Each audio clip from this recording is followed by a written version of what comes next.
नमस्कार, मी लतिका महाराष्ट्र रेसिपीमध्ये मी तुमचं स्वागत करत आहे। आज मी तुम्हाला सुक्क झणझणीत मटण बनवून दाखवणार आहे। त्यासाठी बघा 1 किलो मटण घेतलेलं आहे। हे सॉफ्ट वाला मटण आहे बघा, सगळं स्वच्छ धुवून घेतलेलं आहे। आता ह्याच्यामध्ये आपण मीठ टाकून घेऊया, चवीनुसार मीठ टाका आणि हळद। आता हे सगळं आपण कालवून घेऊया, पूर्ण लावून घ्यायचं मीठ आणि हळद सगळीकडे। हळद आणि मीठ लावून घेतलंय बघा। आता ही ना 20 मिनिटं आपल्याला असं ठेवायचं आहे। मटणासाठी लागणारा मसाला 2 कांदे भाजून घेतलेले आहेत, 1 गड्डी लसूण घेतला, 1 इंच आलं छोटे तुकडे करून घेतलेले, अर्धी वाटीचा अर्धा भाग घेतलाय बघा, हा भाजून घेतलेला आहे आणि थोडीशी कोथिंबीर।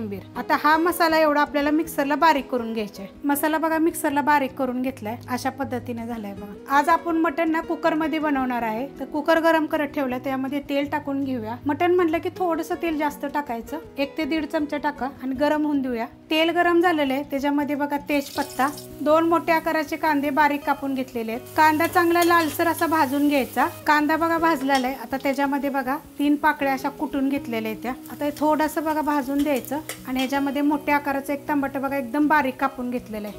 आता हे पण आपण चांगलं भाजून घेऊया। टमाटर बघा चांगलं सॉफ्ट झालेलं आहे। ह्याच्यामध्ये आपण थोडीशी हळद टाकूया, एकदम थोडीशी टाकायची, कारण आपण मटणला पण हळद लावलेली आहे। आणि जो मसाला आपण मिक्सरला बारीक करून घेतलेला आहे ना, तो टाकायचा एकदम सुक्का असा। आता हा मसाला टाकल्यानंतर 1-2 मिनिट आपण एकसारखं परतून घ्यायचं। मसाला बघा 2 मिनिटं चांगला परतून घेतलेला आहे बघा, तेल सुटस्तोवर चांगला परतून घ्यायचा। आता ह्याच्यामध्ये बघा कोल्हापुरी मसाला 2 चमचे तिखटाप्रमाणे टाका, धने जिरे पूड 1 चमचा आणि गरम मसाला टाकूया, गरम मसाला 1 चमचा। आता हे टाकल्यानंतर जरा परतून घेऊया।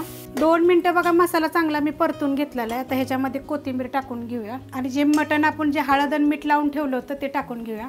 आता मीठ तुमच्या ह्याच्याप्रमाणे टाका, कारण की आपण मटणाला मीठ लावलं होतं। आता हे चांगलं परतून घेऊया। मटण टाकल्यानंतर बघा चांगलं परतून घेतलेलं आहे आणि गॅस आपला मीडियम आहे। आता ह्याच्यावर एक आपण ताट ठेवूया आणि त्याच्यावर आपण पाणी ठेवूया गरम करायला। आणि गरम पाणी झालं की नाही की मग ह्याच्यात आपल्याला हे पाणी टाकायचे। तर 1 ग्लास पाणी टाकले बघा, ही पहिला अर्धा ओतलेला आणि परत अर्धा 1 ग्लास पाणी आणि चांगलं कडक गरम होऊन देऊया। पाणी बघा गरम झालेलं आहे। आता हे पाणी टाकून घेऊया, कारण पहिलं जे आपण बघाय का पाणी सुटलेलं आहे, कारण आपण मीठ आणि हळद लावली होती ना मटणाला, त्याचं पण पाणी सुटतं। आणि आपण 1 ग्लास पाणी ओतलेलं आहे, हा ग्लास आहे बघा। आता हे पाणी टाकल्यानंतर थोडंसं हलवून घ्यायचं। पाणी टाकल्यानंतर बघा हलवून घेतलेलं आहे आणि गॅस अजून पण आपला मीडियम आहे।